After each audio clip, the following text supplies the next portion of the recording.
মিলেই আছে, একটা সৎ বুদ্ধি একটা অসৎ বুদ্ধি। তোমার কৃপায় আমার সৎ বুদ্ধিকেই জানত। শুভয়ার সংযুক্ত তিনি আমাদের বুদ্ধিকে সৎ পথে পরিচালিত করুন, যাতে করে শুভয়ের সঙ্গে জড়িত হয়ে অবস্থান করতে পারি। শুভ মানে কি? পরশুভপদী, অর্থাৎ সংস্কৃত ভাষায় শুভ, কল্যাণম, ক্ষেমম। যখন জাগতিক, মানসিক, আধ্যাত্মিক এই তিনটি ক্ষেত্রে একসঙ্গে উন্নতি লাভ করা হয়, অগ্রগতি লাভ করা হয়, তখন সেটা শুভ। আর যখন মাত্র দুটো ক্ষেত্রে ওই উন্নতি ঘটে তখন সেটা কল্যাণম।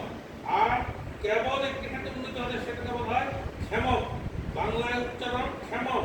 প্রকৃতির একটি নাম হচ্ছে ক্ষেমঙ্করী। সেই জন্য আমাদের বুদ্ধিবৃত্তি আনন্দের পথে অগ্রসর হচ্ছে। আমাদের এই জন্য আনন্দের পথে এবং বুদ্ধিবৃত্তির পথে অগ্রসর হতে হবে। ছবিটির দিক ব্যাখ্যা করার সময় আমি বলেছিলাম যে এর মূল উদ্দেশ্য, মূল লক্ষ্য হলো গৃহণ প্রচোদয়া। এটা কিন্তু